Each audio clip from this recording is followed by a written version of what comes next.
इंदसदवंदियाणं तिहुवणहिद मधुरविसदवकाणम् अन्तातीदगुणाणं नमोजिनाणं जिदववाणं। जय बोलो 24 भगवान की जय। पंचास्तिका संग्रहामध्ये 106 नंबरची गाथा बघत होतो आपण। मोक्षमार्गाचं संक्षेपाने स्वरूप सांगतायत। कसा आहे मोक्षमार्ग? सम्मत्तनाणजुक्तं चारितं रागदोषपरिहीणं मोक्षस्सहवदिमग्गो भवाणं लब्धबुद्धीणं। तुमचं महावीर निर्वाण झालं आता। तर म्हणजे आता असं झालं की ते जे पण वाचण्यात आलं, जे पण स्वाध्याय झालं ना, ते सगळं भगवान महावीरांवर लावलं गेलं माझ्याकडनं। तर म्हणजे पूजा केली तरी भगवान महावीरांच्याशी रिलेटेड किंवा त्यांच्यासोबत त्यांच्या जे वर्तमान परिस्थिती आहे ना, आता ते काल मोक्षाला गेले, आता आज ते मोक्षात आहेत, मग आज काय करतायत वगैरे, आज थोडंसं त्यांच्याबरोबर होते मी दिवसभर। आणि ही गाथा पण मला आता त्यांच्याबरोबर लावायची आहे। म्हणजे आता जस्ट पूर्वदशा घ्या, परवाची म्हणा, किंवा 13व्या गुणस्थानाच्या आधीची दशा। म्हणजे कधीची सांगा? 12व्याच्या शेवट। तेच ना, म्हणजे कधी महावीर भगवान कधी होते, केवढे होते?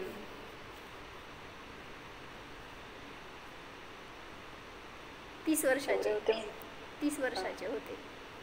त्याच्यानंतर 12 वर्ष ह्याच्यात होते ना, दीक्षित अवस्थेमध्ये। त्याच्या पण आधी घ्या, जाऊ देत, जन्मल्यापासूनच मोक्ष मार्गस्थ होते ती गोष्ट वेगळी।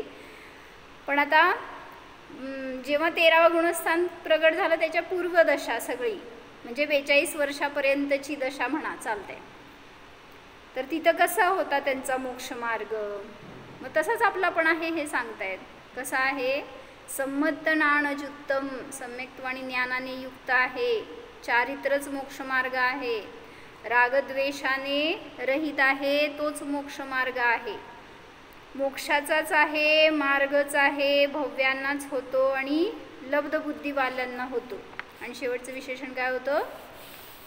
क्षीणकषायवाल्यांनाच होतो। तर ह्याच्याविषयी थोडा आपण ते एवकार बघितले होते। काय होते?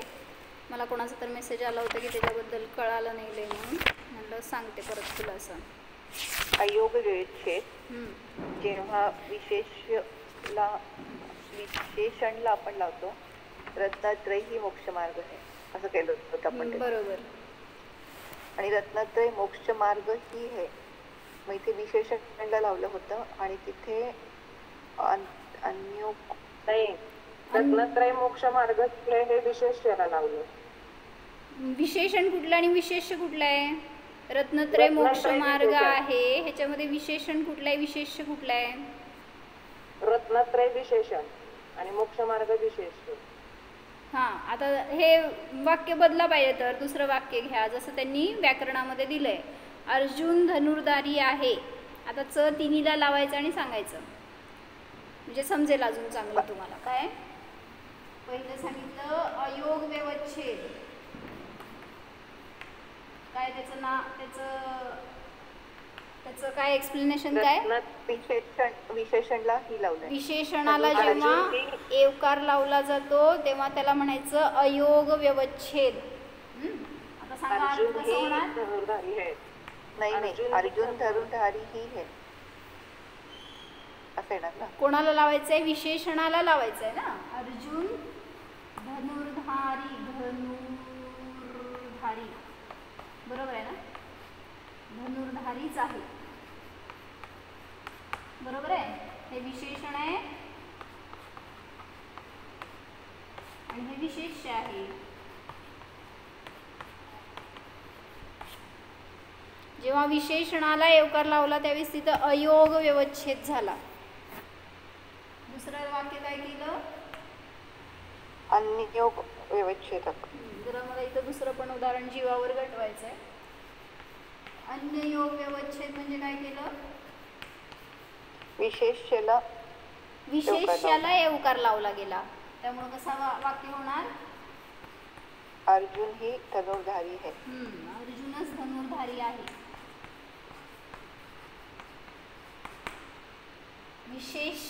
विशेष्यावर जोर दिला गेला, विशेषणावर नाही. आणि तिसरं काय होतं? अत्यंतायोग. हे काय सोपं आहे. काय अर्थ? क्रियापदालाच लावला होता. क्रियापदाला एवकार लावला जातो. अर्जुन धनुर्धारी आहेच. म्हणजे इथं क्रियापदाला लावला, इथं विशेषाला लावला आणि इथं विशेषणाला लावला गेला. दिसतंय का बोर्डवरचं? हो. तर मला हे जीवावर घटवून सांगा. आता हे केलं आपण मोक्ष मार्गावरचं, तसंच जरासं समजण्यासाठी. आणि हे का असं म्हणलं याचं जरासं खुलासा आपण लावू. अयोग म्हणजे काय, म्हणजे असं त्याच्याबद्दल फार व्याकरणामध्ये विश्लेषण येत नाही, पण आपल्याला समजण्यासारखं आहे तसं लावू. अयोग जीव ज्ञानवान है. हां, जीव काय लिहू? ज्ञानवानच आहे, ज्ञानमयच आहे. बरोबर. सांगा ह्याला अयोग व्यवच्छेद का म्हणायचं?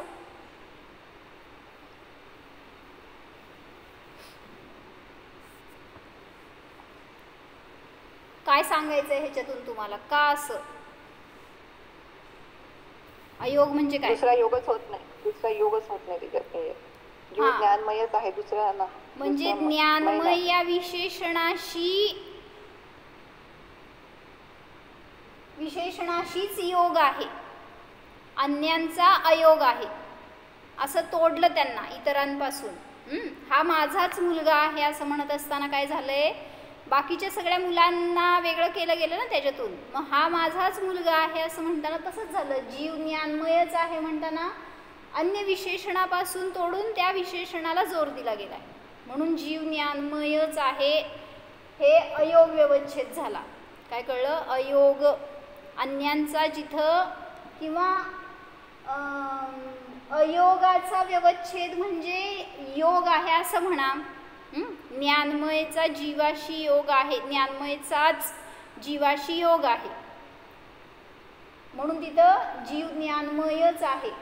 अयोगाचा व्यवच्छेद असं नाही हे सांगायचं. त्यातून अयोग होऊ शकत नाही. ज्ञान स्वरूपाचा जीवाशी अयोग नसतो, योगच असतो. म्हणजे संयोग म्हणा, काय संबंधच असतो.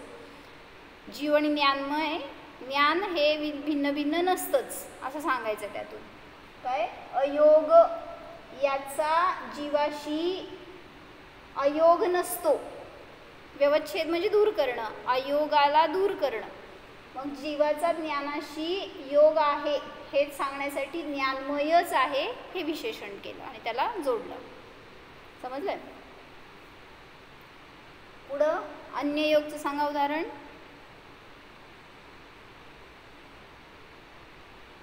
म्हणजे विशेष्याचा विशेषणाशी योग आहे असं.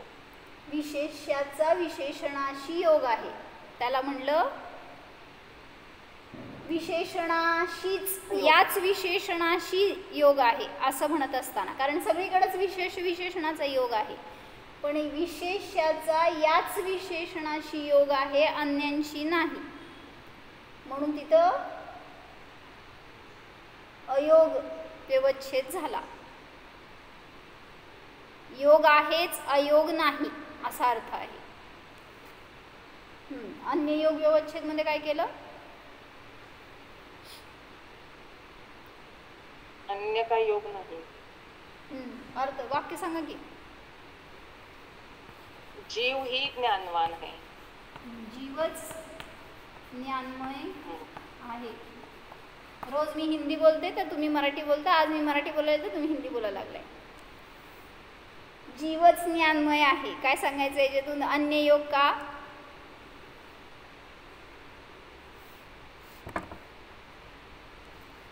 विशेष्याला एवकार लावलाय आणि त्याचा विशेषणाशी संबंध दाखवलाय. मग या विशेषणाचा याच विशेष्याशी संबंध आहे, अन्यांशी नाही. मग अन्यांचा योग होऊ शकत नाही या विशेषणाबरोबर. म्हणजे या विशेष्याबरोबर याच विशेषणाचा योग आहे आणि आता या विशेषणाचा याच विशेष्याबरोबर योग आहे, अन्यांशी अयोग आहे. अन्य योग होऊ शकत नाही म्हणून तिथे जीवच ज्ञानमय आहे असं सांगितलं. काय कळलं राणी? ते कळलं का सांग? इकडून इकडं आणि इकडून इकडं असा संबंध लावा. जिथं च लावलंय ना तिथं समजून घ्या या विशेषणाचा याच विशेष्याशी संबंध आहे आणि इथं या विशेषणाचा याच विशेष्याबरोबर संबंध आहे. असं थोडंसं म्हणजे स्वभावच आहे असं घ्यायचं तिथं. आता ते इथं वाक्य आपण असं घेतलंय म्हणून आता जिथं कुठं अन्य ठिकाणी तुम्ही लावणार एवकार तिथं कसं असेल तसं, फक्त विशेषण आणि विशेष्याचा कसा संबंध लावायचा ह्याच्यावरून त्या एवकारामध्ये भेद झाला. याच विशेष्याबरोबर याचा विशेषणाचा संबंध आहे म्हणून जीवच ज्ञानमय आहे, अन्य कोणी ज्ञानमय नाही. आणि इथं जीव ज्ञानमयच आहे, अज्ञानमय नाही असं लावायचं.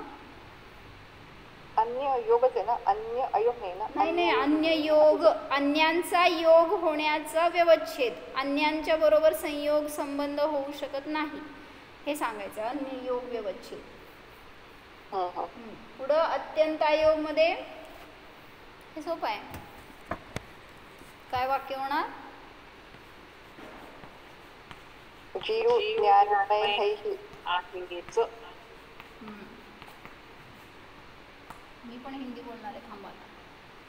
फक्त व्हिडिओ बघितले तर म्हणून हिंदीमध्ये बोलते, त्यांना समजायला पाहिजे. होय, बरोबर आहे. जीव ज्ञानमय आहेच म्हणजे का म्हणलं याला अत्यंत अयोग हे सांगा.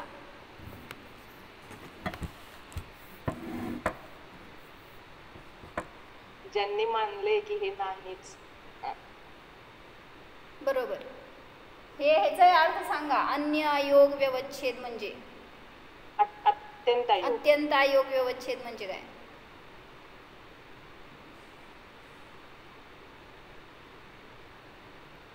अत्यंत अयोग व्यवच्छेद म्हणजे कोणी म्हणेल की नाहीच, त्यांचं खंडन करण्यासाठी सांगितलं आहेच.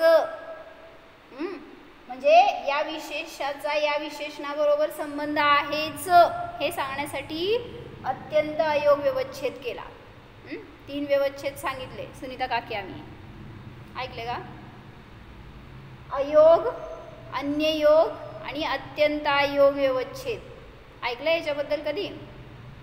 झालंय राजवार्तिकमध्ये वगैरे आलंय बहुतेक प्रकरण. हे आम्ही घेतलंय याच्या मागच्या वगैरे याच्यात 2 क्लासमध्ये हेच झालंय. तर याच्यामध्ये विशेषण आणि विशेष्याचा कसा संबंध लावला जातो ह्याच्यासाठी म्हणून खुलासा केला. हे समजून काय फायदा आपल्याला?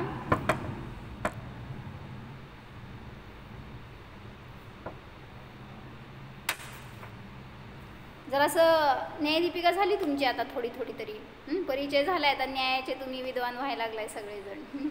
अष्टसहस्त्री ऐकताय, न्यायदीपिका ऐकताय. तर जरासं मला ह्याच्यामध्ये या वाक्यामध्ये बरं का जीव आणि ज्ञानमय ह्याच्यामध्ये सगळे ज्ञान घटवून दाखवायचे आहेत तुम्हाला. प्रत्यक्ष, स्मृती, प्रत्यभिज्ञान, तर्क, अनुमान, आगम, नय सगळे घटवून दाखवायचे आहेत तुम्हाला. आत्ता दाखवताय का उद्या दाखवताय? स्मृती पहिला प्रत्यक्ष सांगा की.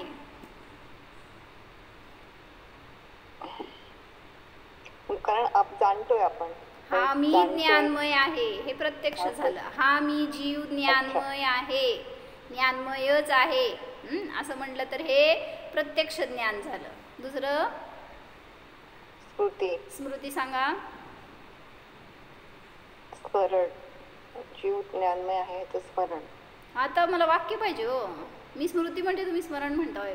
वेगळं झालं का? ठीक आहे, म्हणजे ते विचार करतो तुम्ही ते वाक्य कसं हे करायचं ते असं. आपण स्मरणाचं वाक्य कसं लावतो तशा वाक्यामध्ये हे लावून दाखवा. ते आठवतोय आपण असं जीव ज्ञानमय आहे असं आठवलं. मग ते काय म्हणायचं त्याला? इदंता उल्लेखी म्हणजे हा हे प्रत्यक्ष झालं सुनीता काकी. परोक्षासाठी काय शब्द आहे? वह तो. तत्ता उल्लेखी असं म्हणायचं. काय? इदंता आणि तत्ता. तुमचा आवाज म्यूट आहे सुनीता काकी, मला तुम्ही आ केलेलंच ऐकू येते नुसतं. तत्ता उल्लेखी म्हणजे तो. मग तो मी जीव होतो किंवा तेव्हा मी जे जाणलं होतं असं जे स्मरण करणं, त्याला तो मध्ये आलं तर ते स्मरण झालं. तो मी ज्ञानमय, तो मी शांत होतो, तो मी होतो त्यावेळेस जसा होत. बरं, ते पुढचं झालं. स्मृती म्हणजे तोचा भाव. तर ते स्मरण झालं. पुढं स्मरण ज्ञान म्हणजे प्रत्यक्ष अनुभव नाही. ह्याच्यासाठी डिफरन्स समजण्यासाठी सांगते. मग हा मी जीव आहे हे प्रत्यक्ष जाणलं आपण, आणि ज्याचं प्रत्यक्ष झालं त्याचं स्मरण करू शकतो.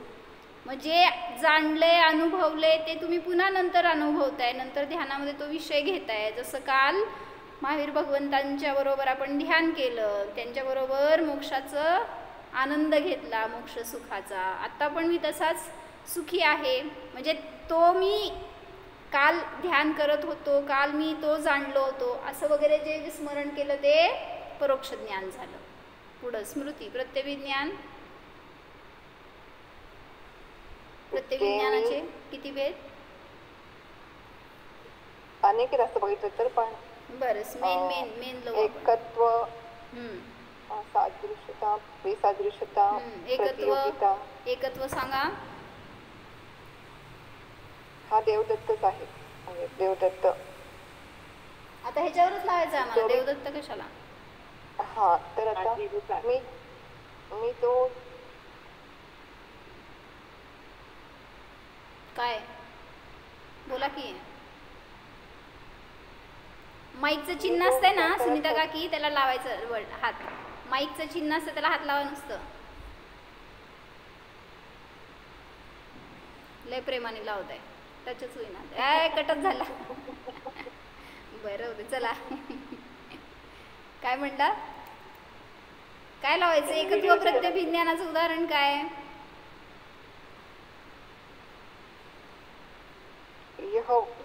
यहमह. स्मृती आणि प्रत्यभिज्ञानाचं, स्मृती आणि प्रत्यक्षाचं जोडरूप ज्ञान आहे ना. मग एकत्व म्हणजे एकाच वस्तूमध्ये लावलंय. मग कसं लावायचं इथं? जो मी जाणत होतो तसाच मी आतला पण जाणत. तोच मी, तसा नाही. ते सादृश्यमध्ये गेलं. तसा नाही, तोच मी. जो मी काल होतो तोच मी आज आहे. जो मी ज्ञानमय काल होतो तोच मी आज ज्ञानमय आहे. असं एकरूपाचं एकत्वाचं ज्ञान करणं ह्याला म्हणायचं एकत्व प्रत्यभिज्ञान. एकाच विषयामध्ये लावलं. काल मी ज्याला जाणले तोच मी आहे असं म्हणा. कालचा जो होता तोच मी आहे. मग स्मरण पण झालं आणि प्रत्यक्ष पण झालंय, म्हणजे ते जोडरूप झालं, त्याला एकत्व प्रत्यभिज्ञान म्हटलं. दुसरं ह्याला जसं इदंत आणि हे झालं तत्ता झालं तसं ह्याला काय म्हणायचं? यहमहच लावलंय. ते फक्त 2 शब्द याच्यासाठी दाखवले होते त्यांनी. बरं. एषः असं लावायचं. प्रत्यक्ष मध्ये एषः हा मी. एषः हा प्रत्यक्षाचा वाचक. त्याच्याबरोबर ज्याला जोडणार ते सगळे परोक्ष झाले. काय म्हणलं आता पुढं? सादृश्य प्रत्यभिज्ञान. अनुमान ना. त्याच्यामध्ये सगळे लावायचे. लगेच उडायला लागले. अच्छा, तुम्ही म्हणालात ना सादृश्य होतो म्हणून ते मी तसाच आहे असं नाही. जसा मी काल होतो तसा आज आहे असं म्हणला, किंवा जसे महावीर भगवान आहे तसा मी आहे असं म्हणलं तरी सुद्धा ते सादृश्य प्रत्यभिज्ञान झालं. किंवा सर्व जीवांसमान मी सुद्धा ज्ञानमय जीव आहे असं म्हणलं तरी पण सादृश्य प्रत्यभिज्ञान झालं. सदृशता दाखवली ना, सादृश्य अस्तित्व. पुढं वैसादृश्य. मी जाणतो मी ज्ञानमय आहे, अचेतन आहे असं नाही. वैसादृश्यला काय असतं शब्द, कसं लावायचं? तो म्हणजे तो नाहीये, तो मी जो बघितला होता त्याच्यापेक्षा वेगळा आहे. त्यांच्या समान म्हणायचं. त्यांच्या समान मी नाही. वैसादृश्यता दाखवणं, सदृश्यता नाही हे दाखवायचंय. मग उदाहरणार्थ लावा. सारखा नाही. हां. किंवा ते जसे केवल ज्ञानी आहेत, केवल ज्ञान पर्यायात आहेत आता महावीर भगवान, तसा मी नाही. म्हणजे त्यांची पर्याय जशी पूर्ण शुद्ध प्रकट झाली आहे तशी माझी नाही, किंवा त्यांच्या समान मी आज अनंत सुखी नाही, जे पण असेल ते. तर पर्यायाकडून लावलं, एका जीवाचं दुसऱ्या जीवाबरोबर, दुसऱ्या जीवाबरोबर जिथं संपर्क लावणार, जे संबंध लावणार ते वैसादृश्य झालं. पुढं सादृश्य, वैसादृश्य, प्रतियोगी. त्यांच्या एवढं ज्ञान त्यांचं केवळ ज्ञान पूर्ण ज्ञान आहे आणि माझं ज्ञान आहे. तर त्यांच्या महाज्ञानासमोर माझं ज्ञान अल्प आहे असं कंपॅरिझन करणं, कमी जास्तपणा, तुलना दाखवलं, ह्याला म्हणायचं प्रतियोगी नावाचं प्रत्यभिज्ञान. झाले का? एकत्व, सादृश्य. प्रतियोगीमध्ये तुलना असते, लांब जवळ म्हणा किंवा लहान मोठं म्हणा, कमी जास्त म्हणा, अशी तुलना जिथं केली जाते दुसऱ्याबरोबर त्याला म्हटलं जातं प्रतियोगी. जसं की भगवंतांचं ज्ञान संपूर्ण आहे, क्षायिक आहे, तसं माझं नाही, म्हणजे माझं ज्ञान त्यांच्यासमोर अल्प आहे असं म्हणणं. त्यांच्यासारखं नाही म्हटलं तर कुठलं झालं ज्ञान? वैसादृश्य झालं. पण त्यांचं ज्ञान, त्यांच्या महाज्ञान आहे, माझं अल्प ज्ञान आहे असं म्हणणं प्रतियोगी झालं. जसं प्रतियोगी म्हणजे असं समजू शकतो ना, स्पर्धा आहे, स्पर्धेमध्ये प्रतियोगी असतात, जसे रेस वगैरे असेल तर प्रतियोगी म्हणजे ऑपोजिट पार्टी असं म्हणायचंय तुम्हाला, दुसऱ्याशी कंपॅरिझन करताय म्हणूनच प्रतियोगी शब्द आला तिथं. ॲक्च्युली सगळीकडे सादृश्यतामध्ये पण कंपॅरिझन आहे, वैसादृश्यतामध्ये पण कंपॅरिझन आहे, पण वेगळ्या वेगळ्या भाषेमध्ये आहे तेवढंच.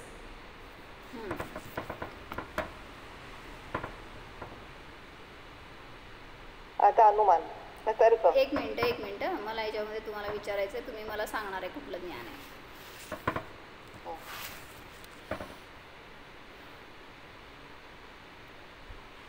तुमच्या देवदत्ताचाच घेऊ आपण. माझं घर देवदत्तापासून दूर आहे. प्रतियोगी झालं ना, कंपॅरिझन. प्रतियोगी प्रत्यभिज्ञान.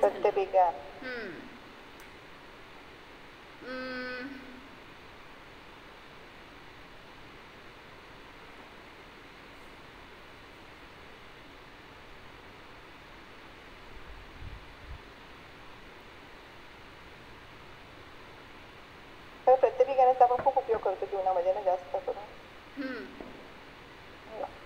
सगळीकडे सगळेच ज्ञान वापरतो, फक्त त्याला ते नाव आहे हे आपलं एवढं इथं न्यायात शिकवलं गेलं. बरं, चतुर्थ काळा समान आजही मी अनुभूती घेऊ शकतो. सादृश्य प्रत्यभिज्ञान. पंचम काळा समान षष्टम काळामध्ये मोक्ष मार्ग नाही. वैसादृश्य प्रत्यभिज्ञान. अजून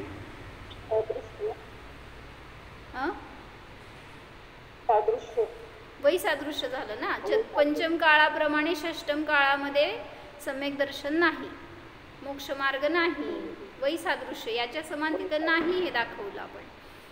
सांगा काय आहे पंचम काळा समान षष्टम काळामध्ये काय आहे?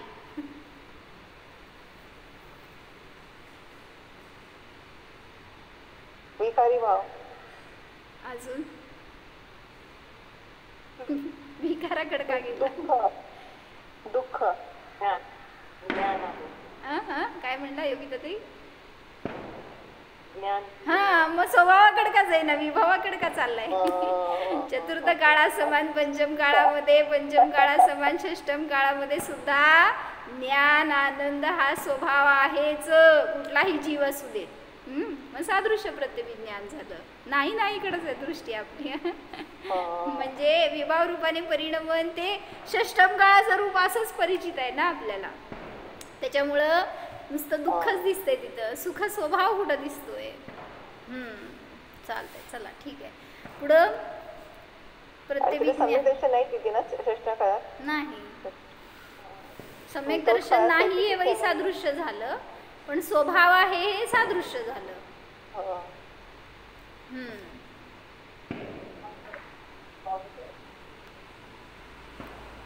आत्ता आपण लावल्यासारखं सिद्धांमध्ये ही सगळी लावून बघा. आता महावीर प्रभू निर्वाणाला गेले, आज तिथं ते बसून मस्त एन्जॉय करायला लागले. तर त्यांच्याबरोबर म्हणजे काल तुम्ही अनुभव केला, बरोबर आहे, केला असाल ध्यान बहुतेक.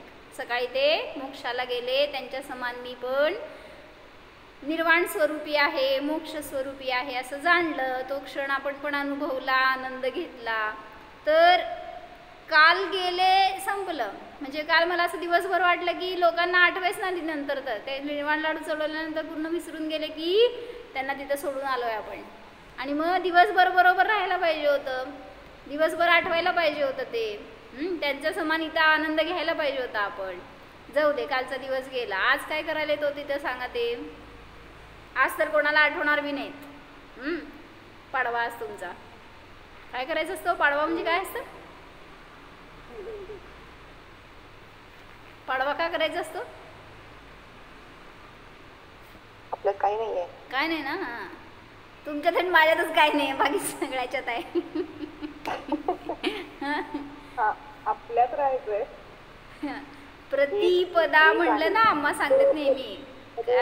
प्रतिपदा म्हणजे पदोपदी या भावाला जाणणे पाडवा. मग हेच अनुभवायचं होतं की काल महावीर भगवान तिथं गेलेत ना, त्यांना पाडवा म्हणा चालतंय, त्यांनी पाडवा मनवायला लागलेत.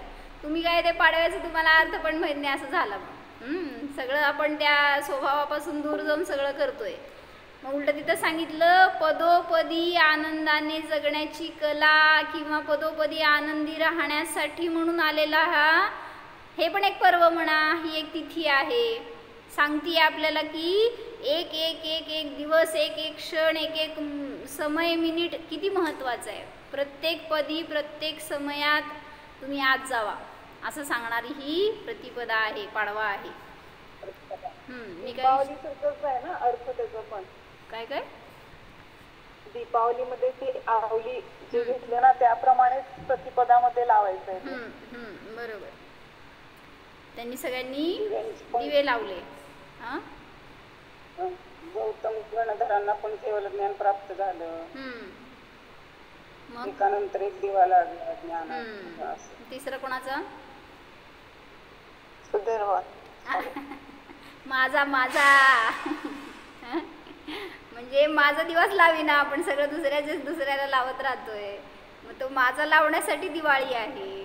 म्हणून त्यांनी सांगितलं बाहेरच्या दिव्याशी काही संबंध नाही. माझ्यासमोर किती ज्ञानी आहेत मला माहित नाही. सगळ्यांनी बाहेर सांगा, आकाश कंदील लावलेत का? नाही. लाईट नाही आहे का घरात तुमच्या? आहे, माहित आहे. अनेक दिवांची हिंसा होते, आपण कमीत कमी वापरतो. या वर्षी आणलं नाही म्हणून नाही लावलं. सगळ्यांचे एक एक रिझन्स. म्हणजे त्याच्यातून लोकांना आनंद वाटतोय, त्याच्यातून दिवाळी साजरी करायला लागलेत. कसं अज्ञान दूर व्हायचं? असं एक एक पंडितांनी असं उडवलंय माहिती का, खटाखट. असं की म्हणले कसले ज्ञानी, कसले जैनी, कसले महावीरांचे शिष्य तुम्ही. त्यांनी अशी परमहिंसा प्रगट केली आणि तुम्ही इथं हिंसा करताय त्या दिवाळीच्या नावावर, त्यांच्या पर्वाच्या नावावर. किती महान दोष आहे हा. वीज तयार करताना खूप जीवांची हिंसा होते. खूप मोठे मोठे जीव त्याच्यामध्ये, म्हणजे मगरसारखे वगैरे पण जीव त्या टर्बाईन मध्ये म्हणजे मरतात. तर आपल्याला जेवढी जरुरी आहे आपल्याला आहे, म्हणजे आहे पण प्रमादच, म्हणजे चुकीचं पण आपल्याला त्याच्याशिवाय होत नाही. म्हणजे जसं झूम वरती वगैरे जॉईन होतोय, ते जेवढं जरुरी आहे तेवढ्या पुरतच आपल्याला करायला पाहिजे. अजून आपण एक्स्ट्रा दिवे लावून बाहेर हे करतो म्हणजे मग आपण काय अहिंसा करतो? अहिंसा काय? बरोबर आहे की. म्हणून तर म्हणलं जेवढं शक्य आहे तेवढं धर्मानुकूल वातावरण असावं घरामध्ये. पण विनाकारणचा अनावश्यक जेवढं वापर करणार, सगळीकडे हिंसेचा दोष आहे, सगळीकडं प्रमाद आहे. मगरचं काय सांगितलं ते? जे काय तुमचं इलेक्ट्रिसिटी तयार करणार ना, त्याच्यामध्ये ते पाण्यापासून वगैरे ते करतात ना, त्याचं करून काय म्हणायचं त्याला, बोला तुम्हीच. ते मोठे मोठे फॅन्स टाईप असं जे टर्बाईन्स असतात ना, त्याच्यामध्ये एवढे मोठे मोठे जीव, म्हणजे तेवढे त्यांचे पण तुकडे तुकडे होऊन जातात. त्यापैकी आपण ते फॅन कसा फिरतो तसं आपलं तसं ते मोठ्या प्रमाणात सगळं असतं. तर ते जीवाचे होतात, तर मग छोट्या जीवांचे म्हणजे मासे वगैरे काही गणतीच नाही त्यांची. प्रत्येक जे पण तुम्ही करताय ना घरामध्ये, जे वापरताय, जे यूज करताय, जे काय त्याचं आवश्यकता पडती ना, सगळ्यामध्ये हिंसेचा दोष आहे. म्हणून तर तिथं मुनिराजांनी सगळं सोडून निर्विकल्पता धारण केली. ते जेवढं त्याचं अवलंबन कमी होईल तेवढं स्वतःमध्ये राहण्याचा प्रयत्न, निरालंब राहण्याचा प्रयत्न आहे त्यांचा. तुम्ही काय ते आता आम्ही भांडे बनवतो म्हणून आम्हाला माहिती आहे बरं का, म्हणून त्याच्याबद्दल सांगायचं. तुम्हाला भांडे वापरता तुम्ही, त्याच्यामध्ये काय हो हिंसा?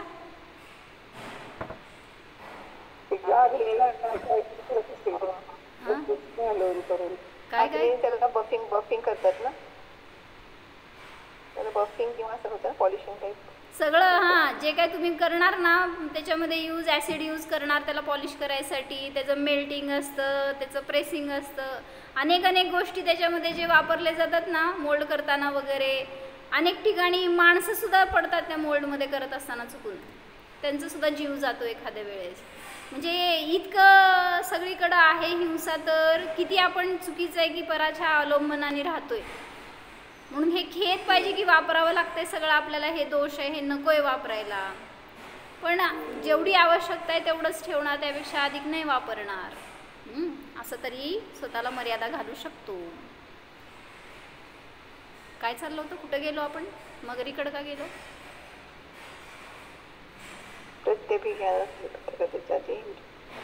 मगरीकडं प्रत्ययविज्ञान कुठं आलं?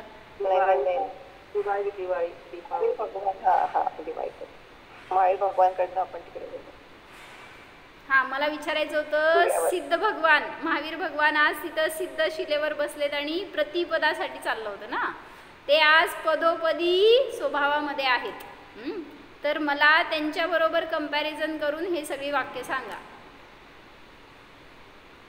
सिद्ध आणि तुम्ही एकत्व प्रत्ययविज्ञान सांगा.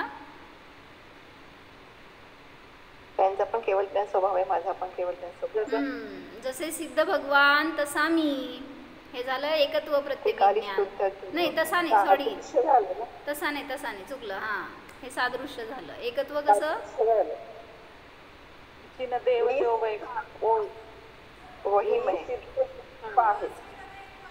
एकत्व जगो में वह है भगवान. हा मी सिद्ध आहे. नाही, हे तर प्रत्यक्ष झालं. एकत्व कसं?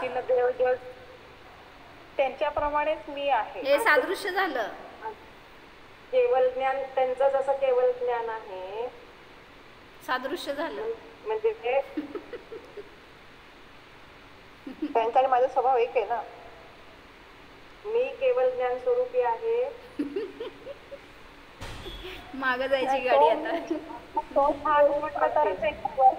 हा ना, मग दृश्य म्हणणार खूप आहे. एकत्व होईल. काल जो केवळ ज्ञानी अरिहंतांचा जीव होता तोच आज सिद्धांचा जीव आहे. महावीर स्वामी काल जो 13व्या गुणस्थानात होते, आता आपलं आणि त्यांचं एकत्व नसतं लागत. आता एवढं तरी मलाच नाही कळालं, तुम्हाला कळायला पाहिजे होतं. म्हणजे एकत्व त्यांचंच त्यांच्याशी लावावं लागेल. कालचा तोच हा जीव आहे, किंवा मी त्यांना काल जाणत होतो तोच मी आहे असं म्हटलं तर एकत्व झालं. पुढं सादृश्य म्हणजे एकामध्येच घटवायचं, एकाच जीवामध्ये, व्यक्तीमध्ये, द्रव्यामध्ये लावलं तर एकत्व झालं. पुढं सादृश्य कसं? त्यांच्यासारखा मी आहे, सिद्धांसारखाच मी आहे. हां, सिद्ध समान मी आहे. सुनीता काकी, माझ्या समान तुम्ही मला दिसे ना. सादृश्य कसं? तुम्ही माझ्या समान आहात. नाही कसं? बरं, सिद्धांत समान मी आहे. पुढं वै सादृश्य कसं? वय सादृश्य झालं, माझ्यासारखे ते नाही, त्यांच्यासारखं मी नाही. हां, पण मला सिद्धांशी लावायचं. केवळ ज्ञान पर्याय त्यांची, आता त्यांच्यासारखी केवळ ज्ञान पर्याय आता माझी नाही. हां, माझ्यासारखं परमशम ज्ञान त्यांचं नाही. बरोबर. सिद्धांत समान मी आता परम सुखी नाही, असं जे काय लावलं ते वै सादृश्य. पुढं प्रतियोगी काय? हां, प्रतियोगी ज्ञान कसं? त्यांच्या महान ज्ञानासारखं माझं ज्ञान नाही. कुठलं झालं हे? किंवा माझ्या अल्पज्ञानासारखं त्यांचं ते मन महान आहेत, मी अल्पज्ञानी आहे, ते सर्वज्ञ आहेत, मी अल्पज्ञानी आहे. हां, असं सारखं म्हणलं की सादृश्य आणि वैसादृश्याकडे जाणार. सारखं नाही म्हणायचं त्याच्यामध्ये, फक्त काय आहे ते सांगायचं. प्रमाणे पण नाही. त्यांच्यात नाही ते सर्वज्ञ प्रमाणे म्हणजे पण तुमचं हेच झालं ना, समानताच दाखवली की तुम्ही. ते सर्वज्ञ आहेत, मी अल्पज्ञ आहे. ते युगपत जाणतात, मी क्रमाने जाणतो. त्यांचं दर्शन आणि ज्ञान युगपत आहे, माझं क्रमाने आहे. त्यांच्यापेक्षा मी अल्पज्ञानी आहे असं म्हणला. त्यांच्यापेक्षा मी काय म्हणायचं, कमी दृढतावाला आहे. इथं त्यांचा स्वभाव आणि आपलं विभाव असं कंपॅरिझन होतं का?